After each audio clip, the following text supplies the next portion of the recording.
And you shall know the truth, and the truth shall set you free. John chapter 8, verse 32. But what if the truth you know about Jesus is not complete? What if ancient texts hidden for centuries reveal a side of Christ's life that the church doesn't want you to know? Did Jesus have a wife? Did he have children? Prepare yourself, because what you are about to discover now may shake everything they taught you. This is the portal to the unknown, where we reveal the mysteries they try to keep hidden from you. If you want to know the truth uncensored, unfiltered, subscribe to the channel now, activate the bell, and leave your like, because this video is going to be controversial. Share it with those who have the courage to question. Let's get straight to the point. For centuries, the Catholic Church decided which texts would be part of the Bible and which would be banned, hidden, erased from history. These rejected texts are called Apocrypha, and some of them bring explosive revelations about the life of Jesus that completely contradict the official narrative. The Gospel of Philip, discovered in Nag Hammadi, Egypt in 1945, contains a passage that left scholars stunned. The text describes Mary Magdalene as the companion of Jesus and uses a Coptic word that can be translated as consort or wife. Even more shocking, the Gospel reports that Jesus frequently kissed her on the mouth, which caused jealousy among the other disciples. They even questioned Jesus, asking why he loved her more than all of them. Think about it. Why would the church hide this? Why would a text that shows Jesus as a complete man with normal human relationships be considered dangerous? The answer is simple: control. A celibate, distant, ethereal Jesus is easier to use as a tool of religious power than a human Jesus who loved, who had relationships, who lived fully. But it doesn't stop there. The Gospel of Mary Magdalene, another apocryphal text discovered in the 19th century, presents Mary not as a repentant prostitute, as Catholic tradition insists, but as the disciple closest to Jesus, the one who received secret teachings that the other apostles did not receive. Peter, in the text, shows clear envy and questions why Jesus would speak with a woman about mysteries he did not reveal to the men. Wait a minute! The Bible you know was edited, censored, manipulated by men with political and religious agendas. At the Council of Nicaea, in 325 AD, Emperor Constantine gathered bishops to decide which Gospels would be accepted and which would be destroyed. It wasn't God who chose, it was men with interests of power. The Dead Sea Scrolls, discovered between 1947 and 1956, reveal that dozens of Gospels were circulating in the first centuries of Christianity. Most were systematically eliminated. Why? Because they showed a different Jesus, a different Christianity, a different truth from the one that suited the religious leaders of the time. Let's go deeper. In first century Judaism, it was not only common, but expected and even mandatory that rabbis be married. It was considered strange, almost suspicious, for an adult man not to have a wife. Jesus was called rabbi. He was treated as a Jewish religious teacher. It would be absolutely natural, expected, that he follow the customs of his people and his time. The silence of the canonical Gospels on this matter does not prove celibacy. It proves editing. The Gospels we have were written decades after Jesus' death, in a context where Christianity was already separating from Judaism and creating its own rules. The idea of clerical celibacy was only formalized centuries later, and then the texts were interpreted and edited to support this new doctrine. There is more disturbing evidence. The Gospel of Thomas, another apocryphal text, contains 114 sayings of Jesus, many completely absent from the canonical Gospels. In it, Jesus speaks of hidden knowledge, inner illumination, of truths that should not be revealed to the uninitiated. Why was this gospel rejected? Because it presents a spiritual path based on personal knowledge and not on obedience to religious authority. Think of the absurdity.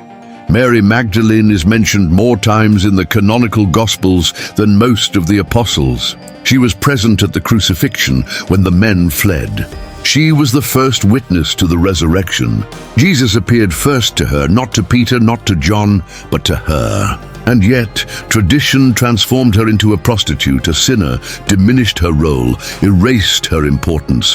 Why? Because a powerful woman, a leading woman, a possible wife of Jesus, threatened the patriarchal structure that the church was building. Historical documents from the 2nd and 3rd centuries, written by early church fathers, violently attacked Gnostic groups who claimed that Mary Magdalene had apostolic authority equal to or greater than Peter's. Irenaeus of Lyon, Tertullian, Epiphanius all wrote furious treatises against these groups. But why so much anger? Why so much effort to silence this narrative if it was just heretical fantasy? Modern archaeology has found evidence of primitive Christian communities where women were leaders, where Mary Magdalene was venerated as the apostle to the apostles. These communities were crushed, their texts burned, their members persecuted. History is written by the winners, and the version of Christianity that survived was the one that benefited the men in power. Let's talk about something even more explosive. There are persistent legends, especially in France, that Mary Magdalene fled to Europe after the crucifixion, pregnant with Jesus. The Merovingian lineage, which ruled medieval France, claimed to descend from this union. Dan Brown didn't invent this for the Da Vinci Code. He merely popularized legends that have existed for centuries. Are they true? Impossible to prove, but also impossible to disprove. The Jewish Talmud, compiled between the 3rd and 5th centuries, contains references to a Yeshua ben Pantera, which some scholars believe to be Jesus.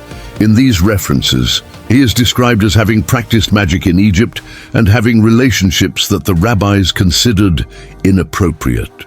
The church has always rejected these references as defamation, but what if they were genuine historical accounts of how the Jews of the time saw Jesus? Ancient Islamic documents also present different versions of Jesus' life. In the Quran, Jesus did not die on the cross, but was raised alive to heaven. Later Islamic texts speak of Jesus traveling to India, marrying, having a family.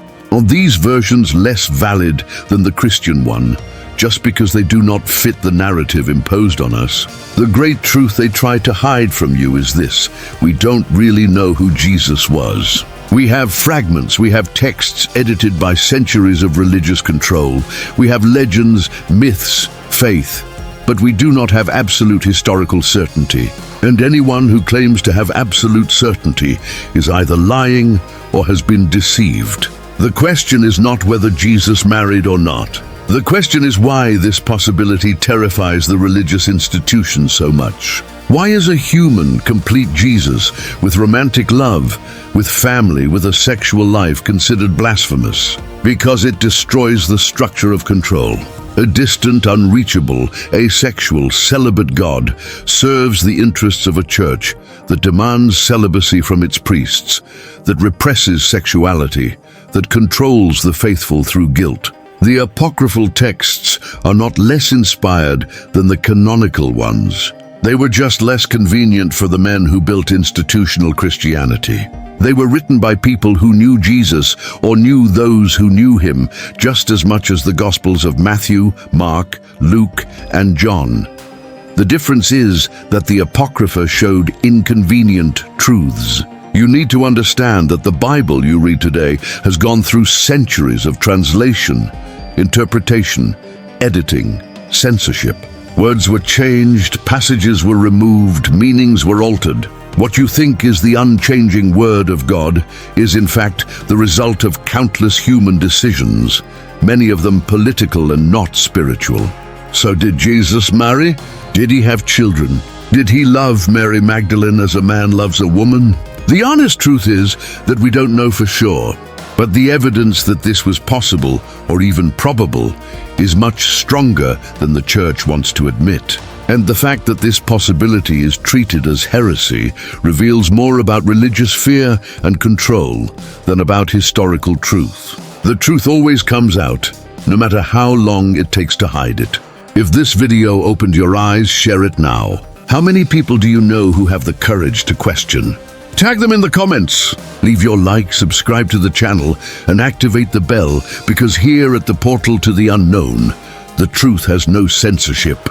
And tell me in the comments, do you think Jesus was married? Or is the church right to hide these texts? Until the next mystery.